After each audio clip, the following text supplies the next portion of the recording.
మన 3 సార్లు ఓం అని చదివి మొదలు పెట్టుకుందాము. ఓ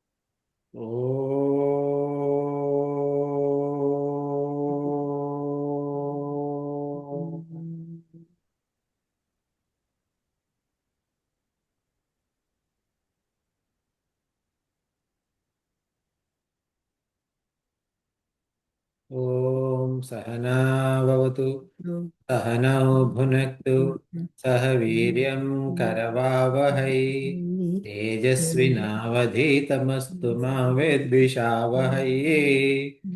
ఓం శాంతి శాంతి శాంతి. సమస్త జన కళ్యాణే నిరతం కరుణామయం నమామి చిన్మయం దేవం సద్గురుం బ్రహ్మ విద్వరం. సద్గురుం బ్రహ్మ విద్వరం.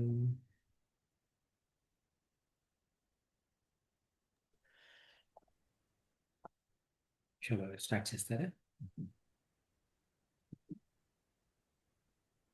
భజ గోవిందం భజ గోవిందం గోవిందం భజ మూఢమతే సంప్రాప్తే సన్నిహితే కాలే నహి నహి రక్షతి డుక్రిణ్కరణే.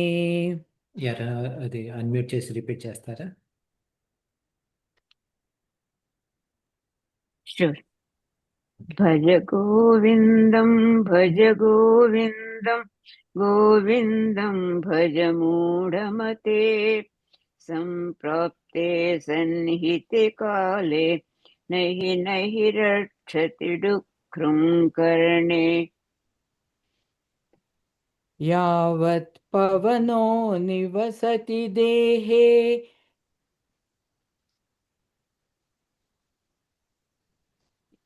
ఎన్నోదండి ఇది? ఇది ఆరోదండి. 6.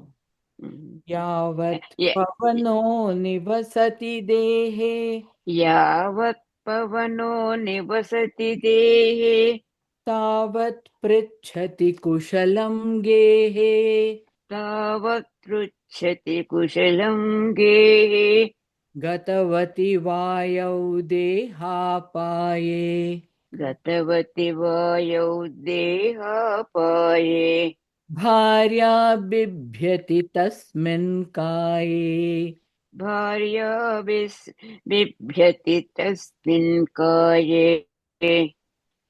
బాలస్తావత్ క్రీడాసక్తః బాలస్తావత్ క్రీడాసక్తః తరుణస్తావత్ తరుణీసక్తః తరుణస్తావత్ తరుణీసక్తః వృద్ధస్తావత్ చింతాసక్తః వృద్ధస్తావత్ చింతాసక్తః పరమే బ్రహ్మణి కోపి న సక్తః పరమే బ్రహ్మణి కోపి న సక్తః.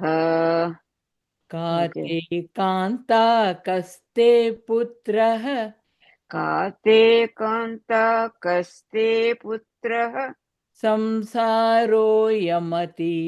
విచిత్రః సంసారోయమతీవ విచిత్రః. కస్య త్వం వా కుత ఆయాతః కస్య త్వం కః కుత వా కుత ఆయాతః తత్వం చింతయ తదిహ భ్రాతః తత్వం చింతయ తదిహ ప్రాతః. సత్సంగత్వే నిస్సంగత్వం సత్సంగత్వే నిస్సంగత్వం నిస్సంగత్వే నిర్మోహత్వం నిస్సంగత్వే నిర్మోహత్వే నిర్మోహత్వం నిర్మోహత్వే నిశ్చలతత్వం నిర్మోహత్వే నిశ్చలతత్వం నిశ్చలతత్వే జీవన్ముక్తిః నిశ్చలతత్వే జీవన్ముక్తిః భజ థ్యాంక్స్ అండి. గోవిందం భజ భజ గోవింద గోవిందం భజ మూఢమతే సంప్రాప్తే సన్నిహితే కాలే నహి నహి రక్షతి డుక్రిణకరం. దుఃఖకరణే. థ్యాంక్స్ అండి. ఈ భజగోవిందంలో ఆచార్యులు ఆదిశంకరాచార్యుల వారు ముందు మన జీవితంలో ప్రతి ఒక్క భాగంలో ఏ ఏ లోపాలు ఉన్నాయో అవన్నీ చూపించుకుంటూ వచ్చారు. వచ్చిన తర్వాత ఇప్పుడు మనకు అంటే ఈ జీవితంలో అంటే ఈ ముఖ్యంగా ఈ లౌకిక ప్రపంచంలో మనకు పూర్తి సుఖాన్ని ఇచ్చేది ఏమీ లేదు, పూర్తి రక్షణ ఇచ్చేది ఏమీ లేదు. అందుకని ఏం చేయాలి అని చెప్పేసి మన మనసు ఎలా తిప్పుకోవాలని దాని గురించి 7వ శ్లోకం నుండి మొదలుపెట్టారు. చిన్నప్పుడంతా ఆటల్లో పోయింది, వయసు వచ్చిన తర్వాత అమ్మాయిల మీద పోయింది మనసు. ఆ తర్వాత వృద్ధాప్యం వచ్చిన తర్వాత ఇది కాలేదు అది కాలేదు అని చెప్పేసి ఆ బాధలో పోయింది. ఈ టైం ఇలా జీవితం అంతా గడిపితే బ్రహ్మం గురించి అంటే భగవంతుడి గురించి ఆలోచించడానికి ఎవరికి ఎప్పుడు ఏ ఆసక్తి ఉంది అని చెప్పేసి అని బాధపడ్డారు. బాధపడిన తర్వాత సరే ఓకే బాధపడకండి, ఇప్పుడు మరి నేను నా మనసు మార్చుకుంటాను, ఏం చేయాలి అంటే దానికి మార్గం చెప్పారు. ఏంటి విచారణ చేయాలయ్యా నువ్వెవరు అని చెప్పేసి అని. 8వ శ్లోకంలో ఏం చెప్పారు?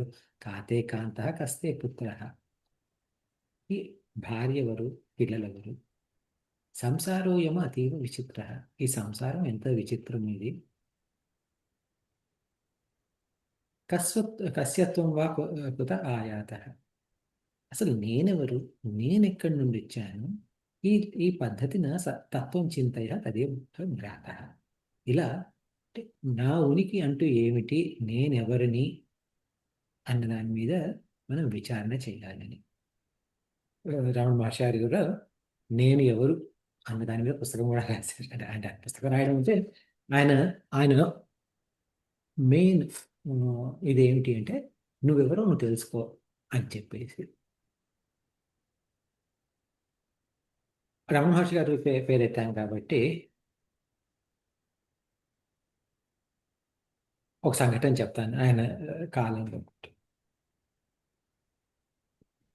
ఒక ఆయన ఎక్కడి నుండో వచ్చారు. వచ్చిన తర్వాత అసలు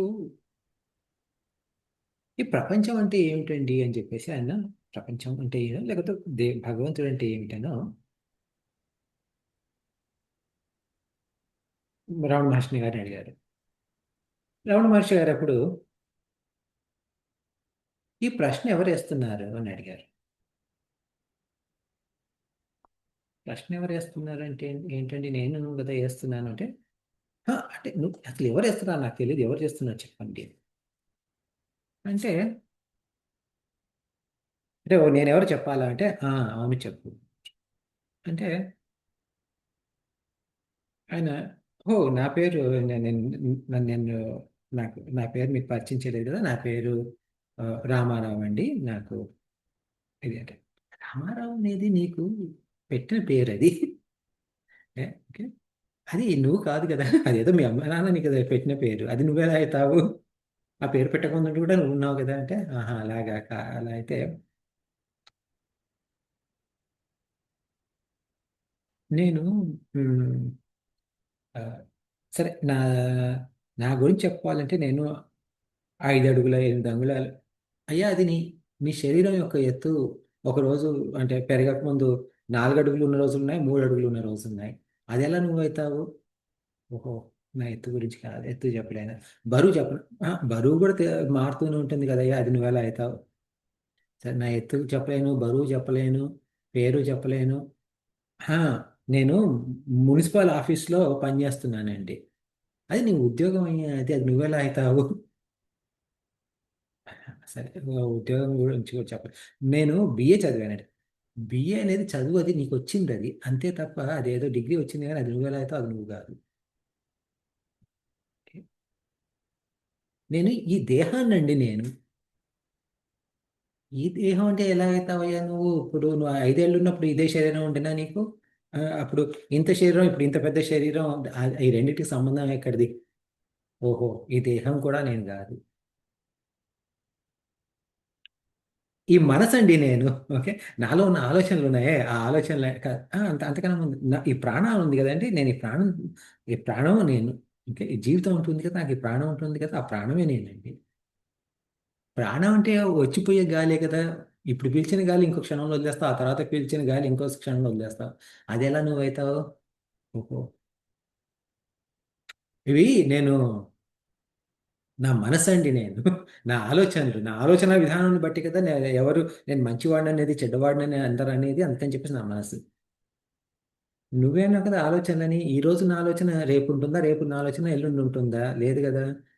వచ్చే క్షణం ఏ ఆలోచన వస్తుందో నీకే తెలియదు. అలాంటప్పుడు అది నువ్వెలా అవుతావు?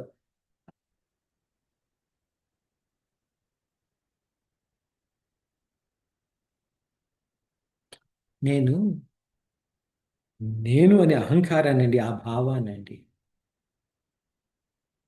ఆ అహంకారం నువ్వు నిద్రపోతున్నప్పుడు ఎక్కడ ఉంటుంది? అది కూడా నిద్రపోతుండదండి. అంటే ఎప్పుడు ఒకప్పుడు ఉండి ఒకప్పుడు వెళ్ళిపోయేది, నువ్వెలా అవుతావు? ఇక ఆ మనిషికి ఏం చెప్పాలో తెలియలేదు. ఆయన నిశ్శబ్దంగా ఉండిపోయారు.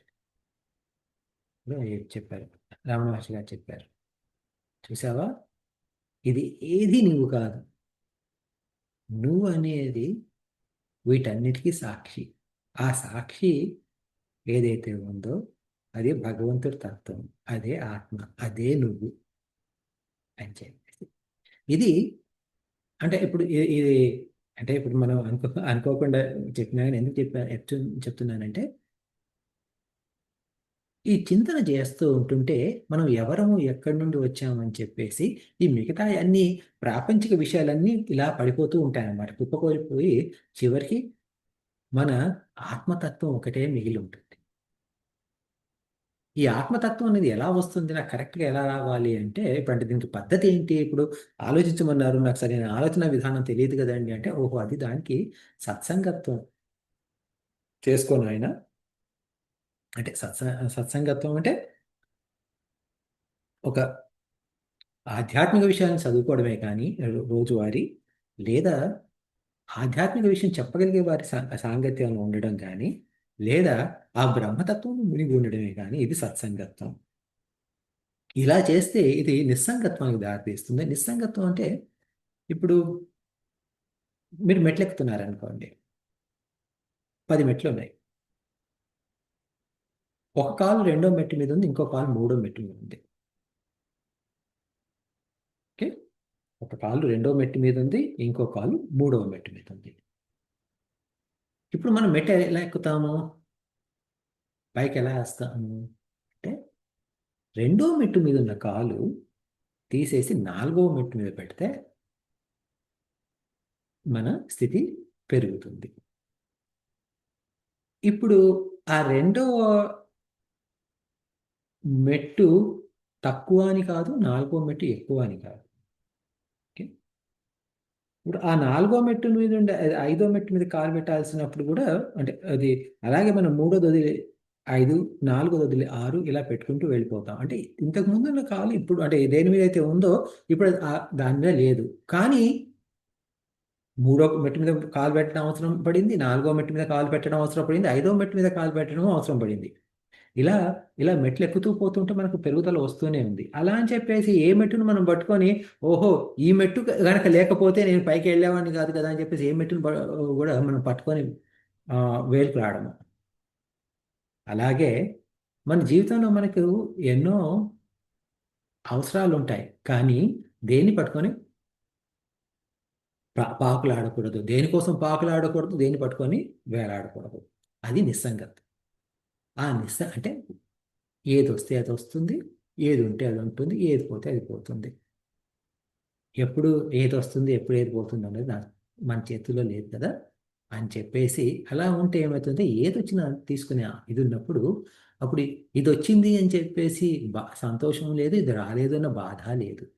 ఇది ఆ నిర్మోహత్వానికి దారితీస్తుంది. ఆ నిర్మోహత్వంలోనే నిశ్చలమైన తత్వం ఉంటుంది. అంటే నిశ్చల తత్వం అంటే కామ్ మైండ్ ఉంటుంది. ఆ కామ్ మైండ్లో మనం ఏమవుతుందంటే అప్పుడు సత్వరజోగుణాలు దూరం అయిపోయి పూర్తి రజోగుణము తమోగుణం దూరం అయిపోయి సత్వగుణంలో ఉన్నప్పుడు ఆట అప్పుడు మనం భగవత్ ప్రార్థన కానివ్వండి, లేకపోతే విచారణే కానివ్వండి, ఇవి చేయగలుగుతాము. తద్వారా మనకు జీవన్ముక్తి లభిస్తుంది. ఇదంతా మనం ఇప్పుడు చెప్పుకొచ్చాం. ఇప్పుడు మనం 10వ శ్లోకం మొదలు పెడదాం. శోభా గారు 10వ శ్లోకం చదువుతారా? వయసి గతే కః కామ వికారః ఎవరైనా రిపీట్ చేస్తారా? ఒక్కొక్క నిమిషం ఉండండి. ఎవరైనా అన్మ్యూట్ చేసి రిపీట్ చేస్తారా శోభా గారు? ఓకే. వయసి గతే కః కామ వికారః వయసి గతే కః కామవికారः శుష్కే నీరే కః కాసారః శుష్కే నీరే కః కాసారः క్షీణే విత్తే కః పరివారః క్షీణే విత్తే కః పరివారः జ్ఞాతే తత్వే కః సంసారః జ్ఞాతే తత్వే కః సంసారः భజ గోవిందం భజ గోవిందం భజ గోవింద భజ గోవిందం గోవిందం భజ మూఢమతే గోవిందం భజ మూఢమతే. థ్యాంక్స్ అండి. ఇప్పుడు ఓహో, ఈ నిశ్చలతత్వం జీవన్ముక్తికి వస్తుంది అన్నారు కదా. జీవన్ముక్తి వస్తే మనకు లాభం ఏమిటి అని చెప్పేసి ఒక ప్రశ్న. జీవన్ముక్తి మూలంగా మనకు వచ్చే లాభం ఏమిటి అంటే, ఆయన ఆ ప్రశ్నకు జవాబు ఇందులో చెప్పారు. వయసి ముందు మనం ఒక్కొక్క పదాన్ని అర్థం చేసుకుందాము, తర్వాత ఈ శ్లోకం గురించి మాట్లాడుకుందాం. వయసు అంటే వయసు మీకు తెలిసిందే. ఓకే, ఈ వయసు గతే అంటే వయసు గడిచినప్పుడు, కహ అంటే ఎక్కడ. ఓకే, కామ వికార, కామము వికారాలు ఎక్కడున్నాయి, కామం యొక్క వికారాలు ఎక్కడున్నాయి. ఈ కామ వికారం ఏంటంటే ఇంకో 2 నిమిషాలు చూద్దాం. అలాగే నీరు అంటే మంచినీరు. నీరే శుష్కే నీరే అంటే ఏంటంటే, ఎప్పుడైతే నీళ్లు ఎండిపోతాయో, అంటే నీళ్లు ఆవిరైపోతాయో, ఎండిపోతాయో, కహ అంటే అప్పుడు కాసారము అంటే కొలను లేకపోతే సరస్సు అని చెప్పుకోవచ్చు. సరస్సు. ఈ సరస్సులో నీళ్లు కనుక నీళ్ళని ఎండిపోతే దాన్ని మనం సరస్సు అనగలుగుతామా అని ఇంకో ప్రశ్న. విత్తము అంటే డబ్బు. క్షీణే విత్తే అంటే డబ్బు లేనప్పుడు, అంటే డబ్బులంతా కొట్టుకుపోయినప్పుడు, కహ పరివార, ఇంకా పరివారం అనేది ఎక్కడుంది? పరివారం అంటే కుటుంబం అంటే సొంత కుటుంబమే కాదు, బంధుమిత్రులు అంత పరివారం. అలాగే జ్ఞాతే తత్వే అంటే తత్వం గురించి తెలుసుకున్నప్పుడు, తత్వంని జ్ఞాతే అంటే జ్ఞాత అంటే తెలుసుకున్నప్పుడు, అప్పుడు కహ సంసారం ఎక్కడుందయ్యా అని చెప్పేసి అన్నారు. అంటే ఇది పద విభజన. ఈ పదాలు ఏదైనా మీకు అర్థం కాని పదం ఏదైనా ఉందా? అర్థం కాలేదు. అర్థం కాని పదం ఏమైనా ఉందా? Like is any word that you could not understand? No, it's all clear. Okay. So ఇప్పుడు వయసు గడిచిపోయిన తర్వాత కామ వికారం ఎక్కడుంది అన్నారు. అంటే కామ వికారం అంటే ఏమిటి అంటే ఇది మనకు యాక్చువల్గా భగవద్గీతలో రెండో చాప్టర్లో వస్తుంది. సెకండ్ చాప్టర్, ఇది రెండవ అధ్యాయంలో ఏమని వస్తుంది అంటే, ఇది అంటే ఇంతకుముందు చెప్పుకున్నట్టున్నాను ఇదే శ్లోకాన్ని. ధ్యాయతే విషయాన్ పుంసః సంగస్తేషు ఉప ధ్యాయతే విషయాన్ పుంసః సంగస్తేషు ఉపజాతి ధ్యాయతే విషయాన్ పుంసః కామో కామస్తేషు ఉపజాయతే భవతి కామాత్ భవతి క్రోధः క్రోధాత్ సమ్మోహాత్ స్మృతిభ్రంశాత్ ప్రణశ్యతి. అలా వస్తుంది. పదాలు కరెక్ట్ గుర్తురాట్లేదు. ఓకే, ఏమని చెప్తారంటే కామము ఎలా మారుతుంది, ఓకే, వికారం అంటే ఏంటంటే మార్పిడి అనమాట. ఎలా మారుతుంది అన్నది వికారం. ఓకే, సో మనకు ఒక వస్తువుని గురించి ఆలోచించినప్పుడు ఏమవుతుంది, ఈ వస్తువు మీద ఇంట్రెస్ట్ వస్తుంది. ఓకే, ఆ ఇంట్రెస్ట్ ఏమవుతుంది అంటే ఆ ఇంట్రెస్ట్ అటాచ్మెంట్ ఏమవుతుంది, అది నాకు కావాలి, ఆ వస్తువు కావాలి అని ఒక కోరిక వస్తుంది. ఇది కామం. ఇప్పుడు మీకు ఒక కోరిక ఉంది అనుకోండి. ఇప్పుడు మనకి ఎవరికైనా ఒక కోరిక ఉంటే దాని ఫలితం రెండు రకాలుగా ఉంటుంది. ఒకటి కోరిక తీరడం, ఇంకోటి కోరిక తీరకపోవడం. కోరిక తీరింది అనుకోండి, తీరితే మీ కోరికలు అయిపోయినాయా? ఇంకో కోరిక వస్తుంది. ఈసారి వచ్చే కోరిక ఏమవుతుంది, ఇంతకు ముందు సైజు కోరిక ఉంటుందా, ఇంకా పెద్దగా ఉంటుందా, చిన్నగా ఉంటుందా? ఇంకా పెద్ద కోరిక ఉంటుంది. ఓకే, ఎందుకంటే ఇప్పుడు ఒక కారే ఉందనుకోండి. ఇప్పుడు మనం హోండా సివిక్ కొనుక్కున్నాం. మొదట్లో వచ్చినప్పుడు కొంచెం జీతం పెరగగానే అనుకుంటాం సివిక్ కాదు, ఈసారి అకార్డు కొనుక్కోవాలి, పెద్ద కార్. అది కాదు, ఈసారి నేను ఎస్యూవి కొనుక్కుంటాను, ఇంకా కొంచెం పెద్దది. సరే, ఇప్పుడు ఈ హోండాలు టొయోటాలు కాదు, కానీ ఇప్పుడు నా స్థాయి పెరిగింది కాబట్టి నాకు లెక్సస్ లేకపోతే బిఎండబ్ల్యూ కొనుక్కోవాలి. ఇలా ఇంకా పెద్దది, ఇంకా పెద్దది, ఇంకా పెద్దది అంటూ మనసు పోతూనే ఉంటుంది. అలాంటప్పుడు ఏమవుతుంది అంటే, ఇప్పుడు ఈ కామము అంటే కోరిక తీరినప్పుడు ఏమైంది, లోభం వచ్చిందనమాట. ఈ లోభంతో ఏమవుతుంది అంటే మనకు ఇంకా పెద్ద కోరిక అంటే ఒక దశలో ఏమవుతుందంటే మనకు కావాల్సిన కోరిక తీరదు. ఓకే, ఎప్పుడైతే మనకు కావాల్సిన కోరిక తీరదో అప్పుడు ఏమవుతుంది, మనకు కోపం వస్తుంది, కోరిక తీరలేదు కాబట్టి. అది క్రోధం. సో కామం యొక్క ఫలితాలు ఏమేంటి, లోభం మొదటిది, క్రోధం ఒకటి. క్రోధం వచ్చినప్పుడు ఏమవుతుంది అంటే నాకు కావాల్సింది నాకు దొరకలేదు అంటే ఇక్కడ ఒక కుట్ర జరిగింది. ఇందులో నాకు అది ఆల్మోస్ట్ వచ్చేదే, కానీ లాస్ట్ మినిట్లో లలిత గారు చేయడం వేశారు, కాలడ్డం వేశారు. ఓకే, లేదా ఓకే, రవి ఏదో వచ్చి డిస్టర్బ్ చేశాడు, దాని మూలంగా అది రాలేదు నాకు అని చెప్పేసి ఏమవుతుంది అంటే, ఇలా మనం ఏమవుతుంది, మనకు ఎందుకు రాలేదు, నాకు కావాల్సింది ఎందుకు దక్కలేదు అని చెప్పి ఇది చేస్తున్నప్పుడు ఇలా ఏదో ఎవరినో ఒకరిని మీద కానీ, ఏదో ఒక పరిస్థితి మీద కానీ, ఏదో ఒక దీని మీద కానీ మనం ఒక ఆరోపణ వేస్తాము. ఓకే, అలా ఆరోపణ వేసి లేని విషయాన్ని ఊహించి ఇలా చేస్తూ ఉండడాన్ని మోహం అని అంటాం. కామం, లోభము, క్రోధము, మోహము.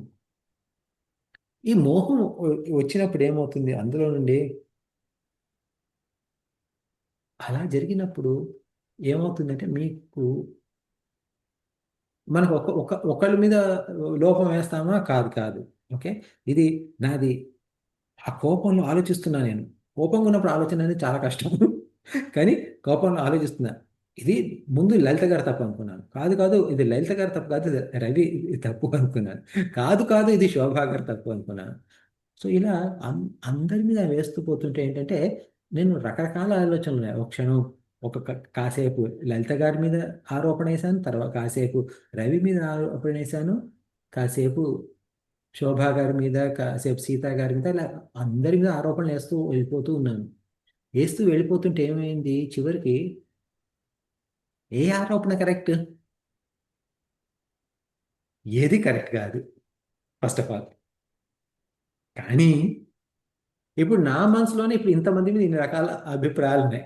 వీళ్ళు ఇది చేయడం వల్ల నాకు రాలేదు, వాళ్ళు ఇది చేయడం వల్ల నాకు రాలేదు, ఇట్లా అని చెప్పేసి ఇందులో ఏది నిజమో ఏది అబద్ధమో తెలియదు. ఇందులో ఏమవుతుంది అంటే నా స్మృతి అంటే మర్చిపోవడం జరుగుతుంది. అది ఒక రకంగా స్మృతి భ్రంశం అవుతుంది ఒకటి. రెండవది ఏమవుతుందంటే కోపము మోహము రెండు బాగా పెరిగినప్పుడు ఏంటంటే మనకు విచక్షణ అనేది పోతుంది.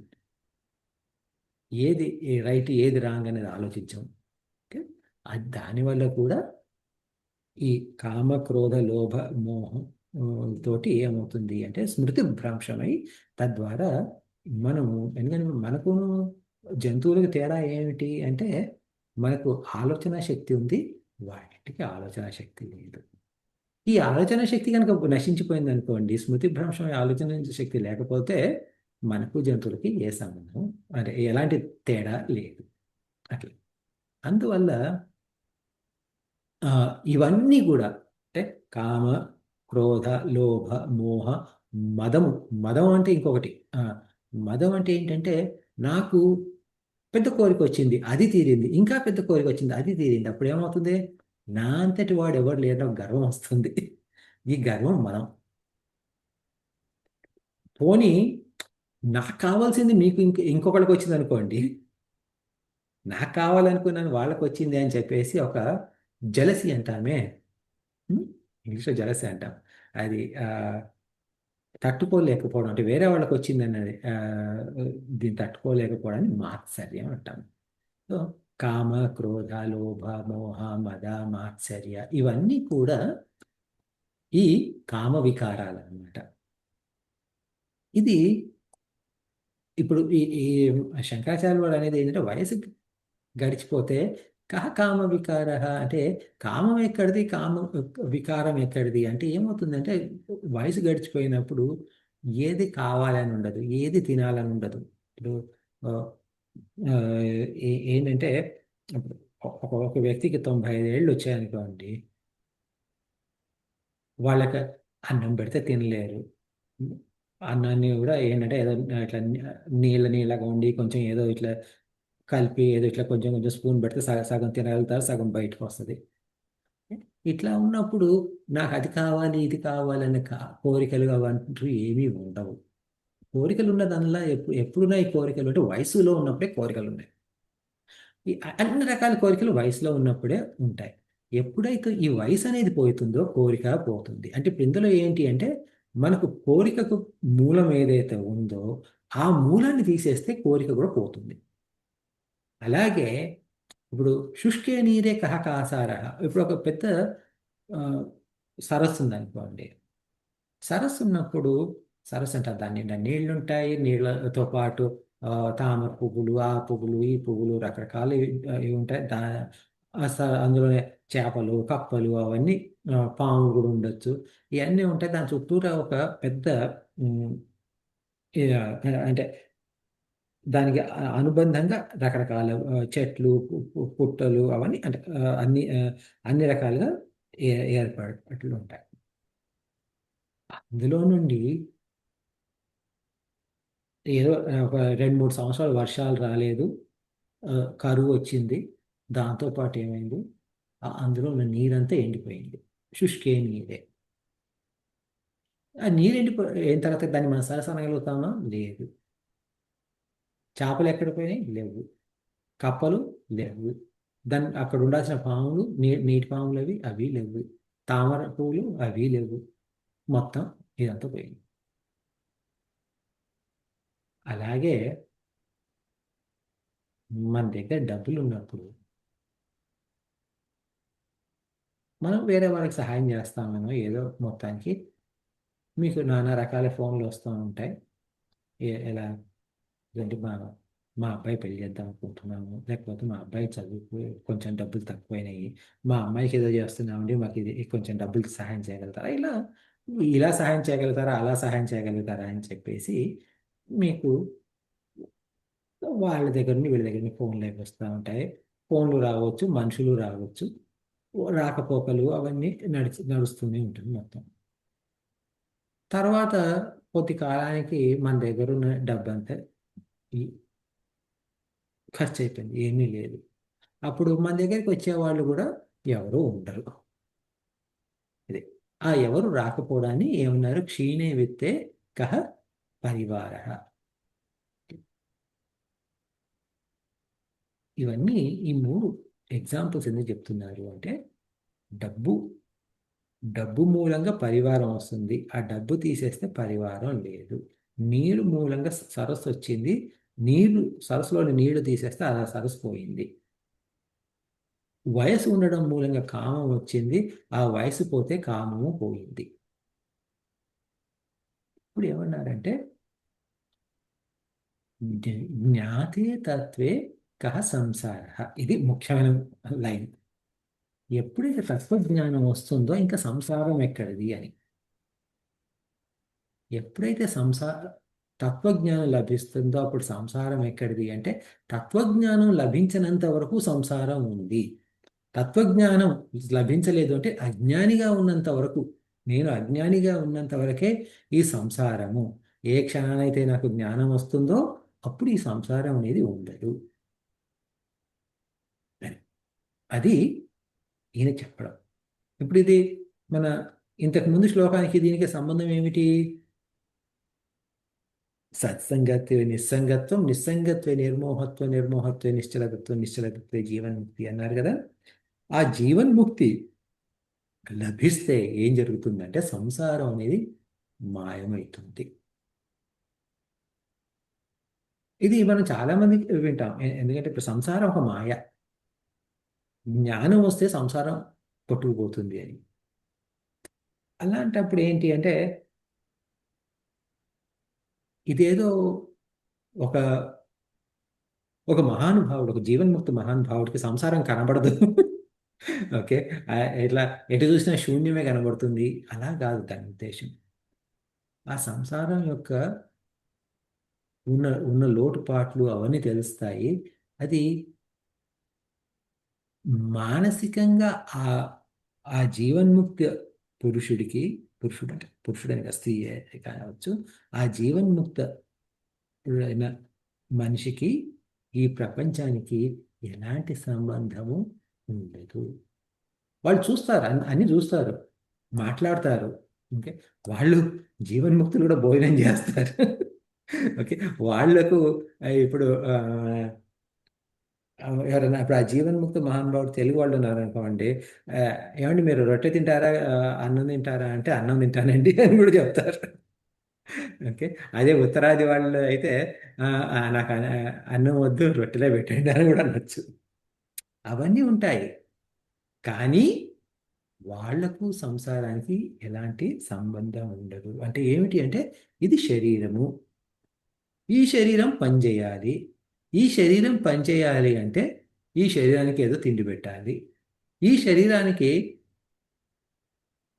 మా తెలుగు వాళ్ళైతే అన్నం అలవాటు పడ్డది, అన్నం అలవాటు పడ్డ శరీరం కాబట్టి ఈ శరీరానికి అన్నం పెట్టాలి. అదే ఉత్తరాది వాళ్ళు అయితే వాళ్ళకి రొట్టెలు అలవాటు పడ్డాయి కాబట్టి ఈ శరీరానికి రొట్టెలు పెట్టాలి. ఇలా అంతవరకే కానీ వాళ్లకు ఈ శరీరంతో ప్రేమ అభిమానం కానీ, శరీరాన్ని నేను ఉంచుకోవాలి, జాగ్రత్త చేసుకోవాలి అనేది ఉండదు. వాళ్ళలో నేను నా అనే నా యొక్క నాకు సంబంధించిన, అంటే దాన్ని ఏమంటాము, అహంకారము, మమకారము. ఓకే, నేను అనుకోవడం అహంకారము, నాది అనుకోవడం మమకారం. ఈ అహంకారము మమకారం రెండు పోతాయి.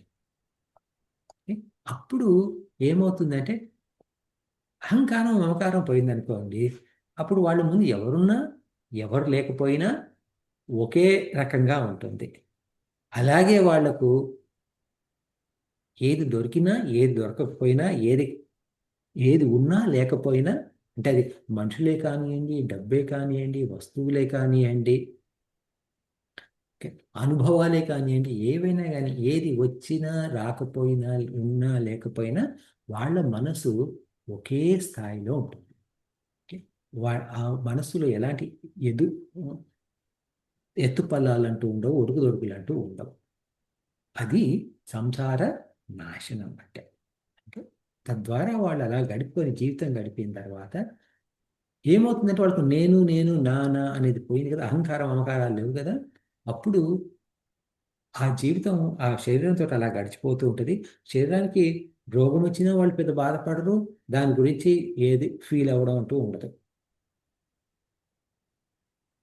ఇది ఆ, ఆ, రమణ మహర్షి గారి గురించి చెప్తున్నాం అనుకుంటున్నాను కదా. రమణ మహర్షి గారికి ఆ, ఏదో క్యాన్సర్ అనుకుంటా వచ్చింది. ఆపరేషన్ చేయాల్సి వచ్చింది. ఆపరేషన్ చేయాల్సి వస్తే వాళ్ళు ఆపరేషన్ చేయాలి అండి అంటే చేసుకో అన్నారు. సరే దీనికి మత్తుమందు అంటే అనిస్థీషియా మత్తుమందు ఇవ్వాలండి మీకు అంటే, "ఆ, అవసరం లేదు, చేసుకుని ఆయన ఇలాగే నొప్పిగా ఉంటుందండి, "ఆ, పర్లేదు చేసేయని ఆయన అన్నారు."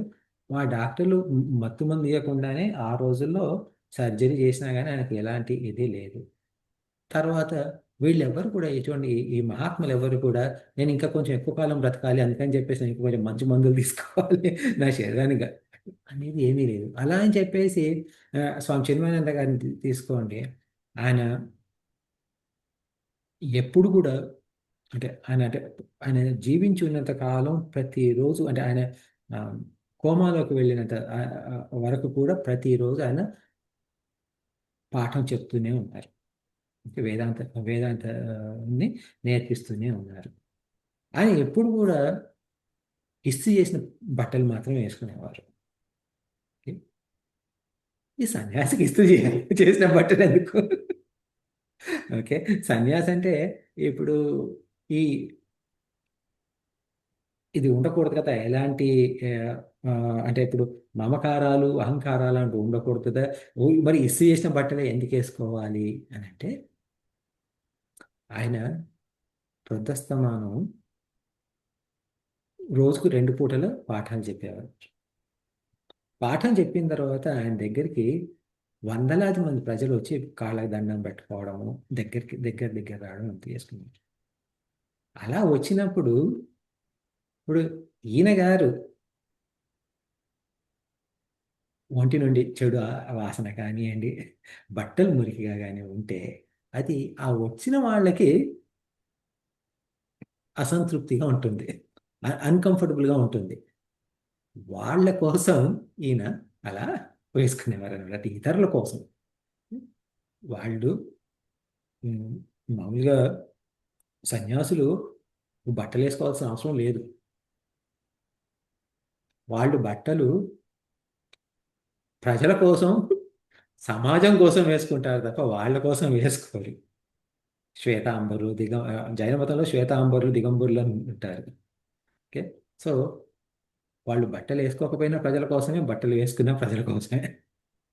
ఇలా సో అందుకని చెప్పేసి ఇప్పుడు ఈ శ్లోకాన్ని చూసి మనం ఓహో ఈ ఈ స్వామీజీ ఇలా ఉన్నారు, ఆ స్వామీజీ ఎలా ఉన్నారు, ఏంటి ఎందుకు మరి వీళ్ళకి వాళ్ళకి ఎందుకు తేడా వచ్చింది, వీళ్ళు ఆ, వీళ్ళు మంచి స్వామి వాళ్ళు మంచి స్వామి కాదు అలా అనుకోవడానికి మనకు అర్హత లేదు. ఓకే, ఎందుకు అంటే ఇప్పుడు మీరు సంగీతం నేర్చుకుంటున్నారు అనుకోండి. సంగీతం నేర్చుకుంటే అంటే మీరు ఇప్పుడే సరిగమలు నేర్చుకుంటున్నారు. ఇప్పుడు ఒక గాయకుడు అంటే ఇప్పుడు ఇద్దరు గాయకులు పాడుతున్నారు అనుకోండి. ఇప్పుడు మీకు అందులో కొంత కొంత తెలుస్తుంది, ఓహో ఇతను గొంతు బాగుంది, ఇతని గొంతు బాగలేదు, ఇలాంటిదే ఉంది. కానీ టెక్నికల్గా ఎవరు రాగం సరిగ్గా ఆలాపించగలుగుతున్నారు, ఎవరు ఎక్కువసేపు ఏం చేయగలుగుతున్నారు, ఎవరు ఎవరు ఆ రాగం అంటే ఆ, ఈ రాగాలాపనే కానివ్వండి, ఆ సంగీత జ్ఞానం కానీ ఎవరికి ఎక్కువ ఉంది అని మనకు తెలియాలంటే వాళ్ళకైనా ఎక్కువ ఉన్నప్పుడే మనం చెప్పగలుగుతాం. ఇది ఈ భ ఈ జీవన్ముక్తి పొందిన వాళ్ళ గురించి వాళ్ళు మనకన్నా చాలా ఉన్నతమైన స్థాయిలో ఉన్నారు కాబట్టి వీళ్ళలో ఎవరు మంచి ఎవరు చెడు అనేది అంటే ఎవరు ఎక్కువ ఎవరు తక్కువ అనేది మనకి చెప్పే సామర్థ్యత లేదు. ఒకసారి జీవన్ముక్తి చెందిన తర్వాత ఇందులో మంచి క్వాలిటీ చెడు క్వాలిటీ అంటే ఎక్కువ క్వాలిటీ తక్కువ క్వాలిటీ అంటే ఏమీ లేదు. ఓకే. అది ఆ, ఇవి మనం జ్ఞాపకం పెట్టుకోవాల్సిన విషయాలు. దీని మీద ఏదైనా క్వశ్చన్స్ కానీ కామెంట్స్ కానీ ఉన్నాయా?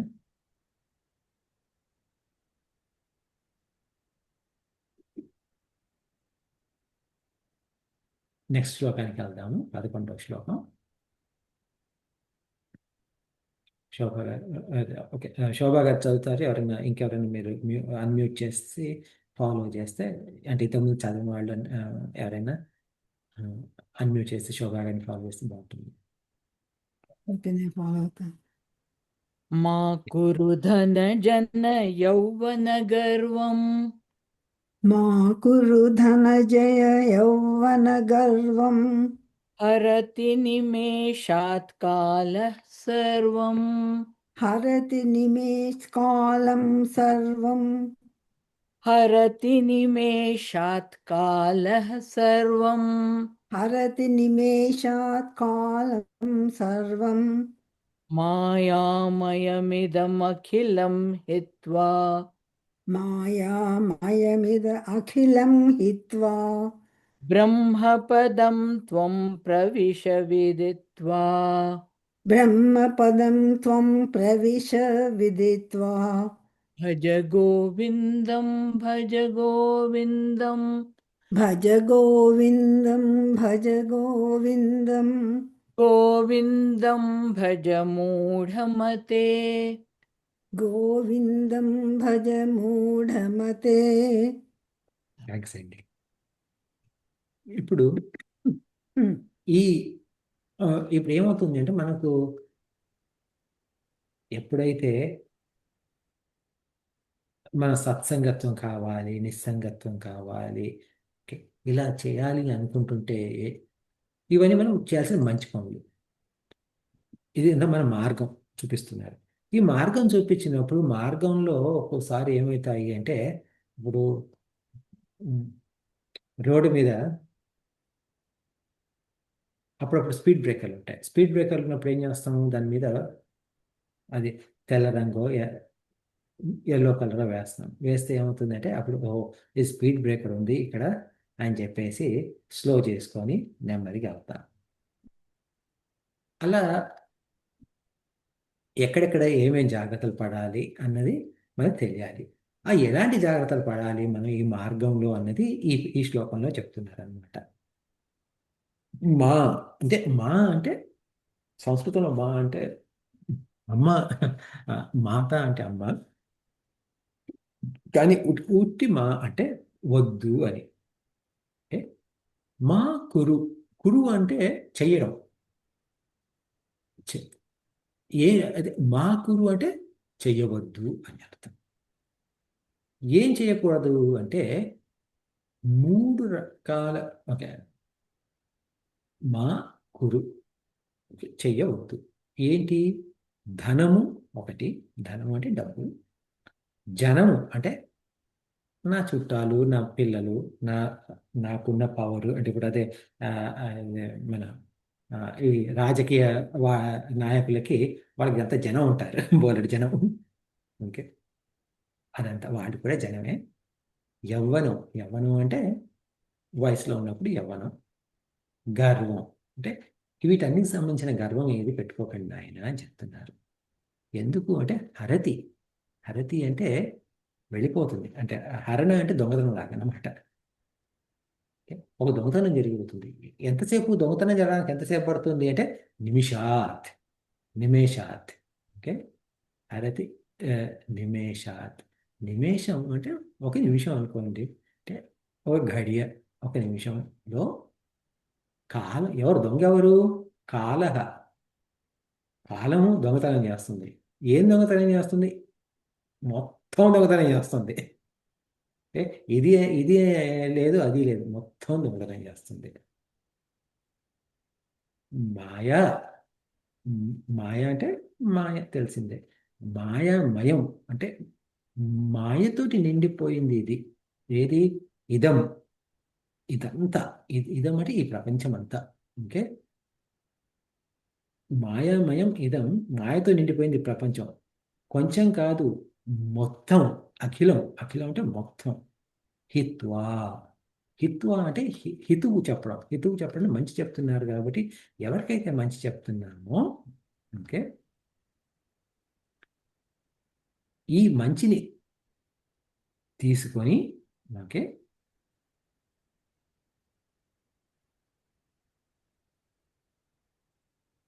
మాయా మీద మాయలో ఇది హిత్వా.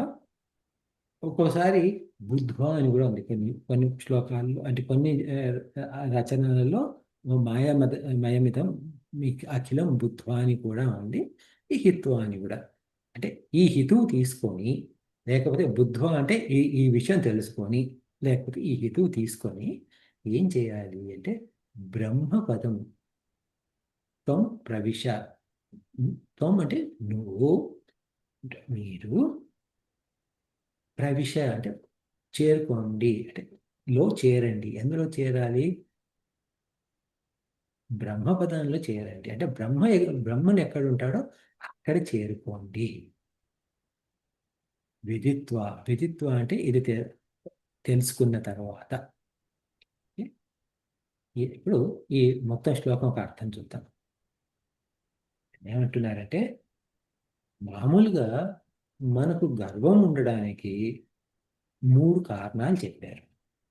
డబ్బు మూలంగా గర్వం ఉండవచ్చు, మన పవర్ మూలంగా గర్వం ఉండొచ్చు, లేకపోతే మన వయసు గురించి కానీ గర్వం ఉండొచ్చు. ఏమవుతుంది అంటే వయసులో ఉన్నప్పుడు నేను చేయలేని పని అంటూ ఏమీ లేదు, నేను ఏ పనైనా చేస్తాను, ఎంత గట్టి పనైనా చేస్తాను, శారీరకమైన పనైనా చేస్తాను, మానసికమైన పనైనా చేస్తాను. ఇప్పుడు చూడండి, అది ఒక్కోసారి అంటే ఎక్సర్సైజ్ చేసి మంచి కండలు పెంచుకున్న వాళ్ళు ఎలాంటి పనైనా చేయగలుగుతారు. ఇప్పుడు మామూలుగా ఇప్పుడు మీరు ఇల్లు మారుతున్నారు అనుకోండి, 60 ఏళ్ల వాళ్ళను తీసుకుంటారా, లేకపోతే 25 ఏళ్ల పిల్లల్ని తీసుకుంటారా ఇల్లు మారడానికి? 25 ఏళ్ల పిల్లల్ని తీసుకుంటారు. ఉద్యోగం కూడా చూడండి, ఇప్పుడు 60 ఏళ్ళు వచ్చేసరికి రిటైర్మెంట్ అనో, లేకపోతే 65కి రిటైర్మెంట్ అనో అంటారు. ఎందుకు అంటే 25 ఏళ్ళప్పుడు 8 గంటల ఉద్యోగాన్ని, అయ్యా నువ్వు బాబు నువ్వు 14 గంటలు చేయాలి రోజుకన్నా కానీ వాళ్ళకి ఇబ్బంది లేకుండా చేయగలుగుతారు. అంటే ఇబ్బందే, కానీ చేసే శక్తి ఉంది.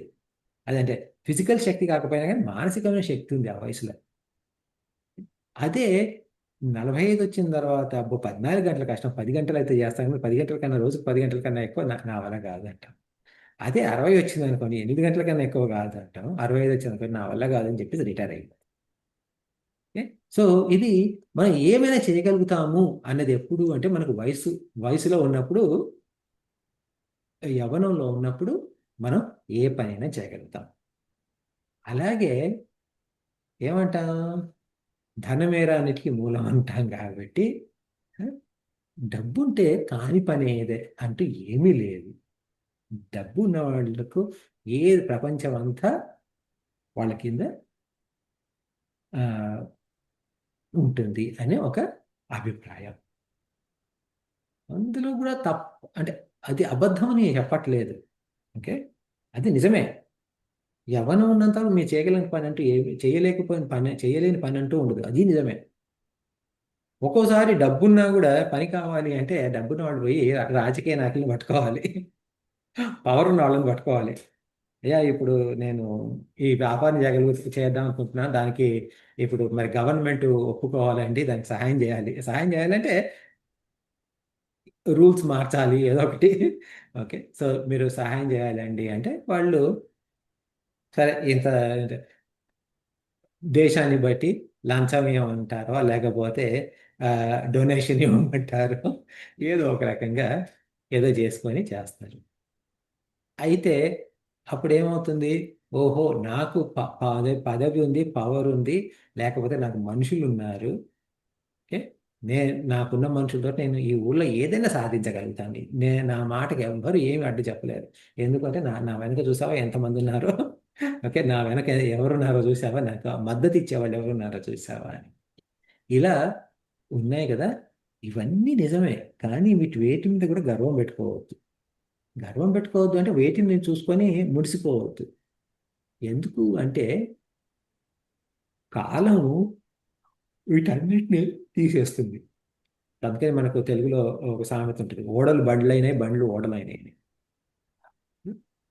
ఈ ఓడలు బండ్లు అవ్వడం ఏంటి, బండ్లు ఓడలు అవ్వడం ఏంటి అంటే వ్యాపారం చేస్తున్నప్పుడు వ్యాపారస్తులు ఆ టైంలో చిన్న చిన్న వ్యాపారం చేస్తున్నారు అనుకోండి, పక్క ఊరికి వెళ్ళి అటు వెళ్ళి ఇటు వెళ్ళి అంటే పక్క 2-3 ఊర్లకు వెళ్ళి వ్యాపారం చేసుకొని ఈ ఊర్లో కొనుక్కొని ఆ ఊర్లో అమ్ముకొని ఇంటికి వచ్చేవాళ్ళు.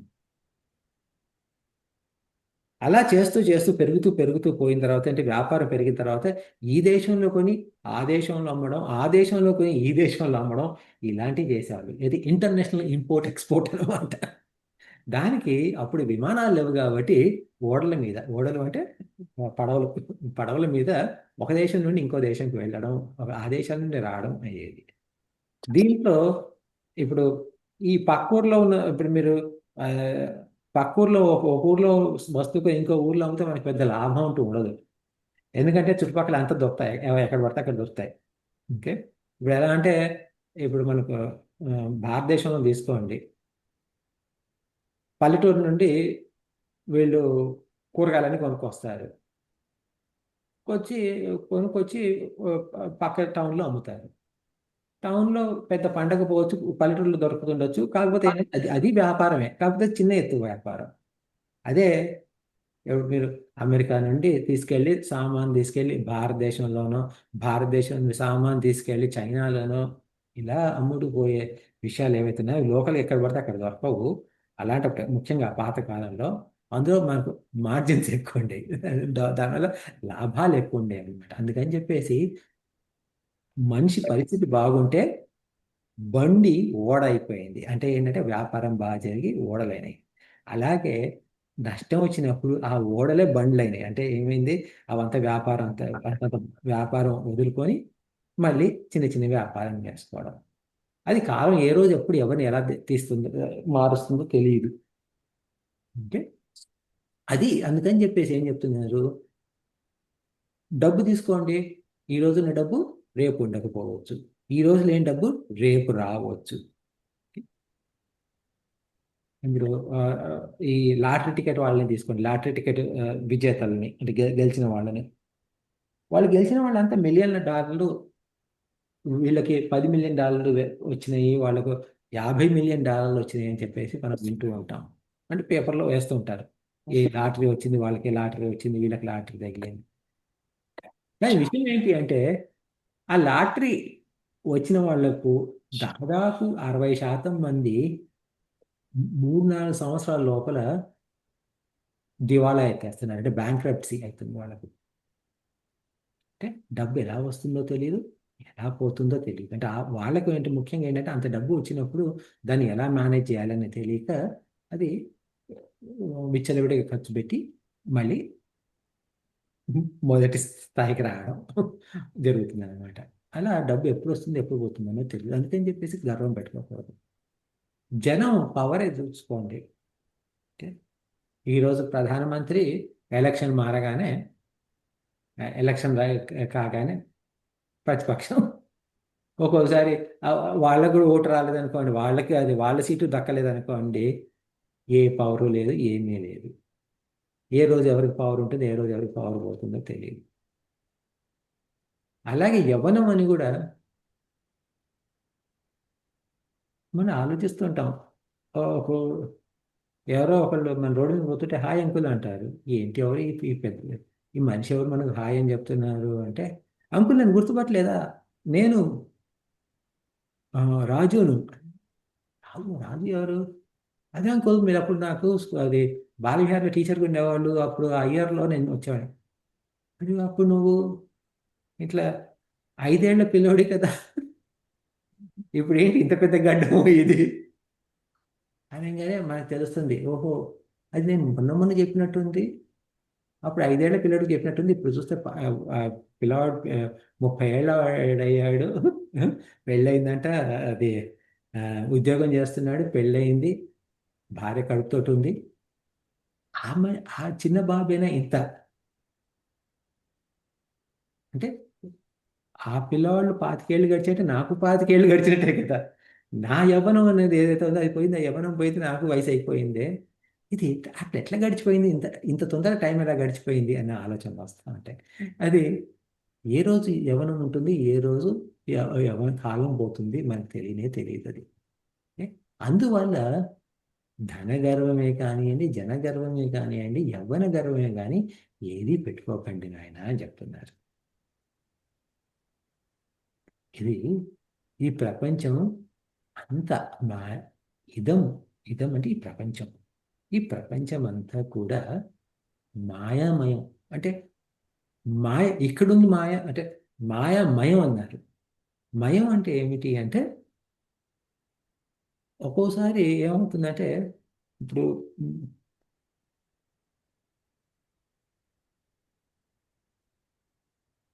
ఇల్లంతా దుమ్ము కొట్టుకుందంట. ఓకే, మనకి ఇల్లంతా దుమ్ము కొట్టుకుంది అంటే ఏమిటి? మనం నోటి మాటకి అంటాం ఇల్లంతా దుమ్ము కొట్టుకుందని. కానీ ఇల్లంతా అంటే ఇప్పుడు మీకు ఎక్కడ ముట్టుకుంటే అక్కడ దుమ్ము ఉంటుందా? ఉండదు. కొన్ని అంటే చాలా చోట్ల దుమ్ముగా ఉంది, అందువల్ల ఇల్లంతా దుమ్ము కొట్టుకుంటుంది అని మనం అంటాం.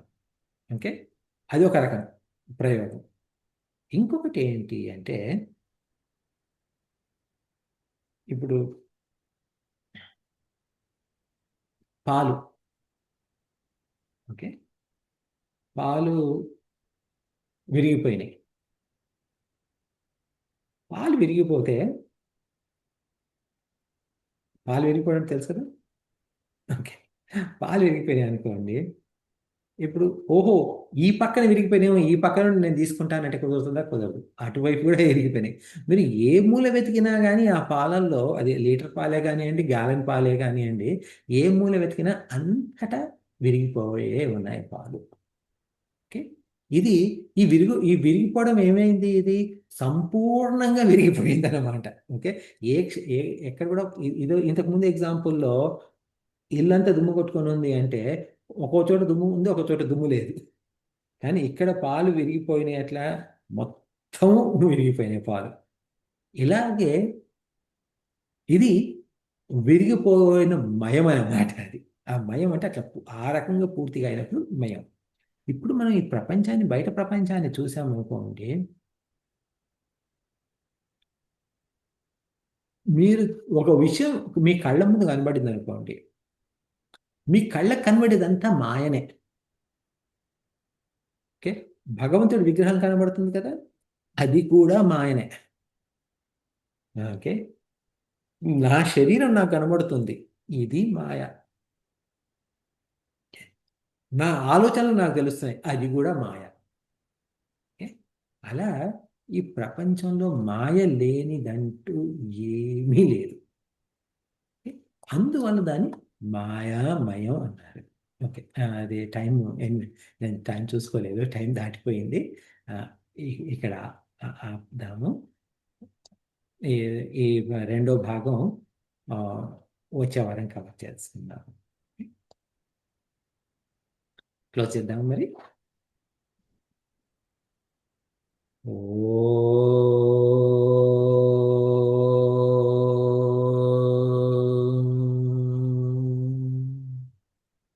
పూర్ణమద పూర్ణమిదం పూర్ణాత్ పూర్ణముదచ్యతే పూర్ణస్య పూర్ణమాదాయ పూర్ణమేవావశిష్యతే.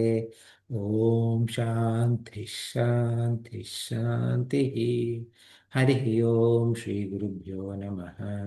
హరి ఓం.